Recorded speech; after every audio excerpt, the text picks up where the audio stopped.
Seja bem-vindo à AFIA Geo Papers. Aqui a gente te ensina como se manter atualizado em ginecologia e obstetrícia, mesmo que você tenha pouco tempo para estudar. Eu sou o Jader Burtê. Eu sou Fabiano Serra. Eu sou Marina Apostólico. E eu sou a Patrícia Rossi.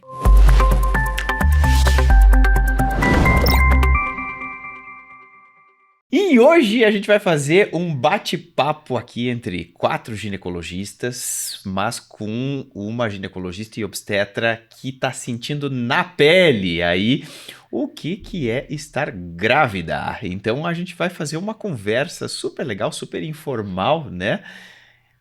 Como é ser uma obstetra grávida? Sentindo na própria pele, né? Ai, o que se Jader, faz no dia a dia. É desafiador demais, assim. Eu cansei de ouvir minhas pacientes. Agora você vai ver! Eu confesso que eu falei, putz, agora eu vou ver mesmo. Mas antes de você começar a falar, conta com quantas semanas você tá, etc e tal, o que você tá isso, esperando, boa. só pra atualizar o Então pessoal que vamos tá lá, assistindo gente. Vou e passar o ouvindo a caso gente. pra vocês.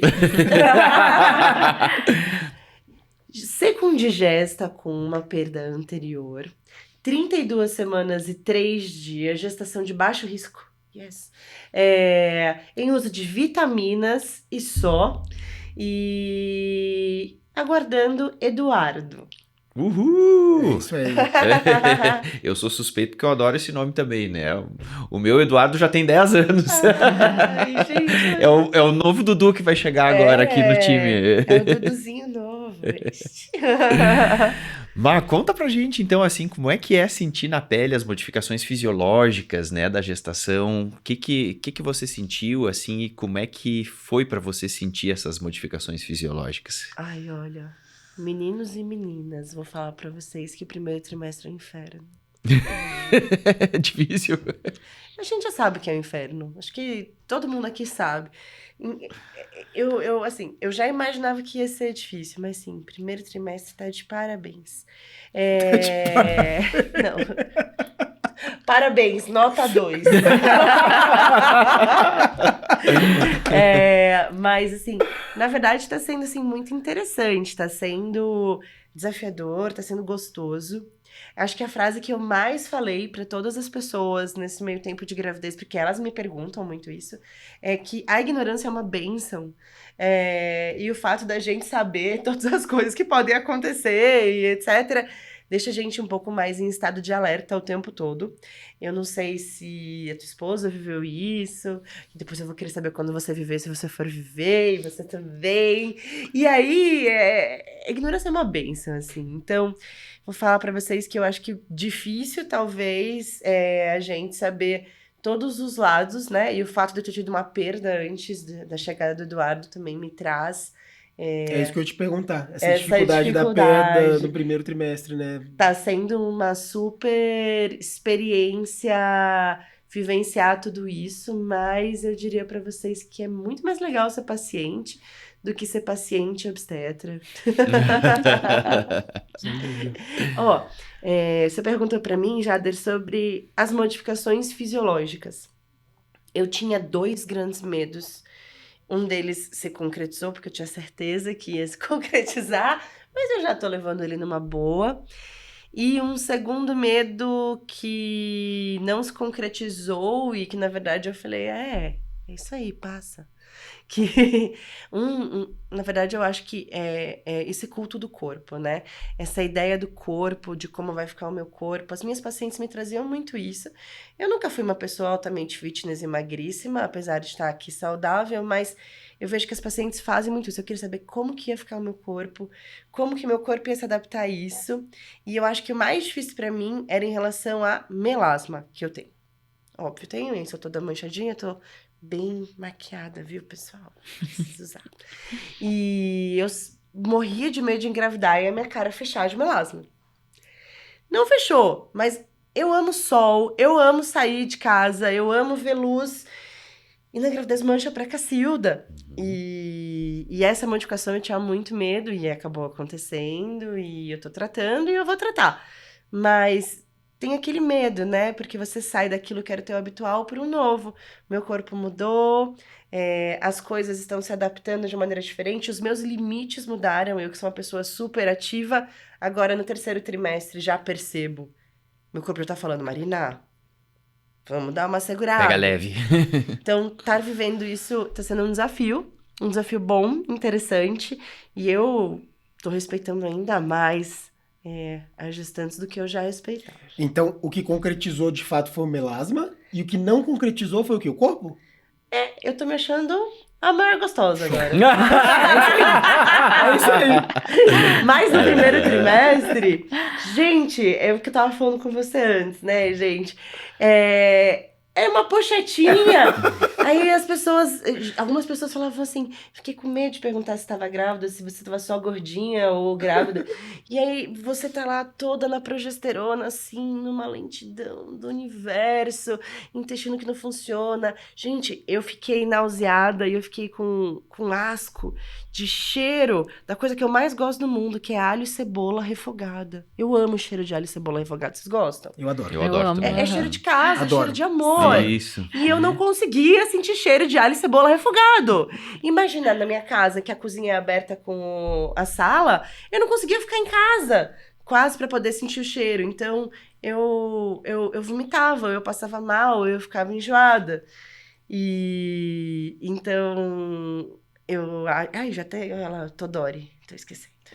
Kiko foi.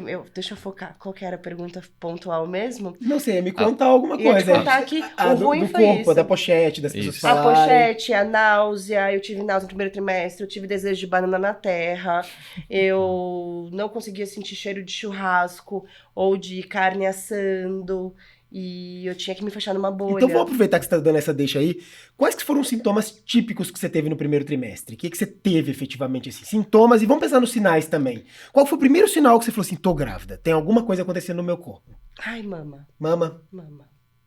Isso é muito legal, hein? Porque geralmente é o primeiro sinal mesmo que a gente encontra, né? Que é justamente essa questão da mama, né? Na verdade, eu e meu marido, a gente estava tentando engravidar aí desde o nosso casamento, então foram 4 meses entre o nosso casamento e a gestação do Dudu chegar.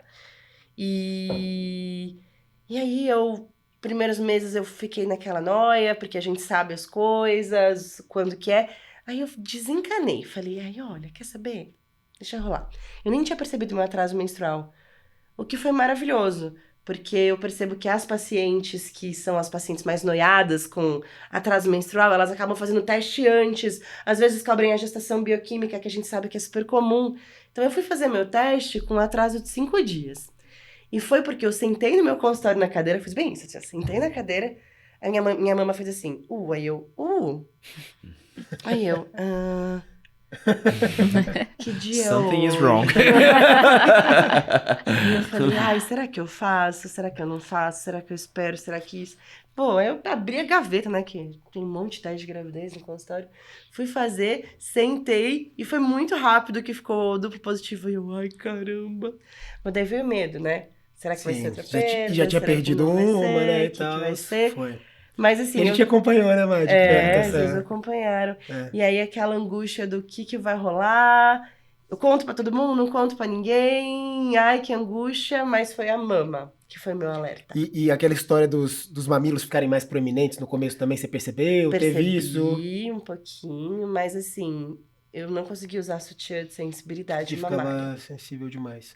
E aí, de sintoma mesmo, você teve náusea e vômito, que foi o principal. Nossa, e constipação. E constipação. Deus, que terror. Você tinha aquele inchaço abdominal de gases também, que às vezes acontece no primeiro trimestre? Tem paciente que fica efetivamente barriguda, né? Assim, por conta de gases. É uma coisa absurda. Por distensão, né? É. Pior coisa, a progesterona age no intestino, que é uma loucura. O primeiro trimestre é horrível. Brincadeira, não é horrível, mas é bem mais difícil do que eu imaginava. Eu respeito 20 vezes mais hoje as queixas das pacientes. Mas pra mim, o mais difícil realmente foi o intestino. Então eu tive que mudar toda a minha dieta, a nutricionista foi fundamental pra isso, aumentar a fibra, e aí eu não conseguia sentir o cheiro das coisas, da comida, e aí como que eu ia comer, é uma grande confusão. Mas o que eu mais tive de sintoma foi náusea e vômito, que desapareceu realmente com 14 semanas. Eu brinco que É a virada de chave mesmo? É É a virada gente, de chave, né? maravilhosa, 14 semanas, yes. E a sonolência você teve? Não, sonolência não. Não. Mas eu sentia que eu tava mais lenta. E cansada, talvez? Indisposta. Lenta. Não, eu tive tanto parto no meu primeiro trimestre. Você não tanto teve tempo parto de sentir madrugada. disposição, né? Aí é outra história, né? tava sempre ali. Eu engravidei e eu tive, sei lá, eu acho que uns... No meu primeiro trimestre, eu tive uns, sei lá, teve um mês que eu tive 15 dias, uns 4 partos de madrugada que eu tive que embalar o dia seguinte, então eu nem senti o negócio, mas depois também eu chegava em casa, falava oi, caía e dormia. Então não dá nem pra diferenciar se o cansaço Não era só do dá, parto ou se era não também da dá. gestação, né? Mas é porque eu sou uma pessoa agitada, né? É. Mas agora eu ando dormindo mais. Nossa, Ótimo. eu se virasse gestante um dia, eu dormi o dia inteiro, gente. Certeza. Não, e foi bom, assim, eu acho que o que me deu mais angústia foi realmente o intestino. Gente, o intestino é muito triste, é muito pior que a náusea. Você precisou tomar alguma coisa? Pô, tomar alguma coisa? Tomar tudo que você puder imaginar. E não funcionava. Sério. Agora eu pergunto ativamente pra toda paciente, eu falo, como tá seu intestino? Aí, às vezes, ela, eu tava com vergonha de contar. A gente não tem vergonha de contar, é uma droga. Então, eu cheguei a ficar 9 dias sem evacuar, tomando óleo mineral, probiótico, fibra, o que você puder imaginar. Eu falava, eu vou fazer uma lavagem, surtava, assim. E aí eu descobri o significado da palavra enfesada. Aí você fica mal-humorada. Total. Aí, pobre Vitor, meu marido. Sim, mas Amor, é que... desculpa. Não foi por querer. Mas é que a sensação, né, é muito desconfortável, É né? A muito, sensação Jader, da muito, constipação. Né? Não, e às vezes vai, se esforça e não sai nada, né? Então também existe o E sofrimento, dói. né? Dói. E aí você fica na dúvida se essa dor... É que eu aprendi a diferenciar. Era a dor do intestino ou era alguma cólica. E aí vem aquela questão que as pacientes sempre trazem, o medo. Tô com uma cólica, tô com uma cólica, tô com uma cólica. Eu falei, meu Deus, será que eu tô tendo uma ectópica antes de eu ver se era tópico ou não? Quando eu tinha as dores. Aí você tem a dor na fossa ilíaca esquerda, bem reto sigmoide, às vezes, que tá distendido, tá com diferença. Você fala, ótimo, não é apêndice, mas que raios é isso? E você tem dores focadas, não é uma dor muito difusa. E aí na minha não ignorância, infelizmente, aí você começa a pensar... Eu cheguei aí no pronto-socorro, eu admito. Porque uma época eu tava com uma dor na fossa ilíaca direita, eu tinha certeza que eu tinha apendicite. Aí eu falei, não seja louca, Marina, não seja louca, Marina. Porque eu tava vomitando. Tava com essa dor, e era uma dor que não melhorava, não tinha tido febre. E meu marido, que é cirurgião geral, foi me examinar... Ele falava, Marina, eu acho que isso é um DB, porque eu tava com muita dor. Porque eu não evacuava há um tempão. Eu falava, Vitor, eu espero que isso sejam gases. Mas sabe o que eu vou fazer? Vou no pronto-socorro. E apendicite é um diagnóstico que não é fácil em gestante. É Exato. super difícil. É. Super difícil. E eu fui lá no pronto-socorro e falei assim, eu posso ser louca. Virei pro colega e falei assim, olha, talvez eu esteja sendo louca, mas é que eu tô com uma dor em fossa ilíaca direita, com náusea há 2 dias, que não melhora. E eu acho que eu tinha conseguido evacuar alguns dias antes, mas eu tava bem na fase difícil. E aí eu fui pro pronto-socorro. Então, olha lá, a cabeça de quem sabe muito, ou às vezes vivendo, você acaba pensando nos diagnósticos mais raros. Mas passei, avaliei, tava tudo bem. E voltei pra casa em paz. E te deu muita ansiedade justamente por saber muito que pode dar errado, né? Isso te deu muita ansiedade no começo ou foi tranquilo pra lidar? Eu tratei a minha mente, assim, de uma maneira bem importante em todo esse processo, a decisão de engravidar, né? Porque se fosse pelo meu marido, eu já tinha engravidado há muitas vezes, em muitos anos. Porque, eu que fiquei, assim, prorrogando. E aí, eu só coloquei na minha cabeça, assim, eu preciso entender que para a gravidez chegar no final, eu preciso passar pelo começo. E o começo a gente vai ter incertezas. Então, aquilo que eu falo para as minhas pacientes, eu comecei a fazer mantras mentais, porque eu trabalho muito isso com as minhas pacientes.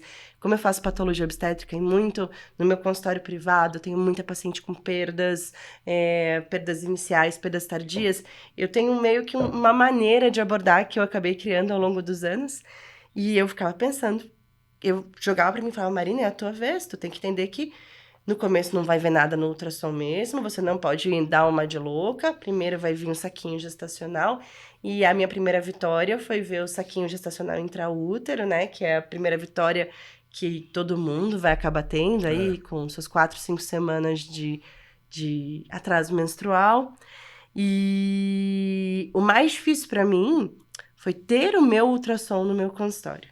Então, eu te digo, Paty, que assim, eu fiz ultrassom muitas vezes pra ver se tava tudo Eu bem. imagino, eu ali. faria a mesma coisa.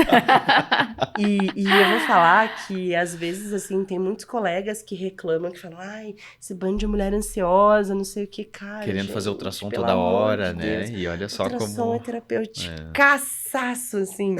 Então, assim, até pra eu contar pros meus familiares que numa primeira gestação que não teve a evolução esperada, ficaram extremamente emocionados e felizes. Meu marido, que foi muito feliz, e eu falava, gente, isso não vai dar certo. E a galera fazendo festa, farra. Então, pra mim, já ter tido também essa experiência de um desfecho não favorável me fez ser a louca do ultrassom. Mas eu só queria ver se, tipo, tava tudo bem. Sim. E aí, quando eu vi saquinho gestacional, vesícula vitelínica, embrião com BCF, aí, meu filho, fui pro abraço, assim, felizona. Foi mais legal. Coisa boa. Aí é o momento do relaxamento. Exato. Tá tópica, tá tudo Não, bem. E é única, Jader. Ser única foi É um negócio única. maravilhoso. Eu tava desesperada, morrendo de medo de ser múltipla, admito. E em relação ao terceiro trimestre, agora que tá no terceiro trimestre, você tá tendo sintomas do terceiro trimestre? Como é que tá sendo o terceiro trimestre pra você?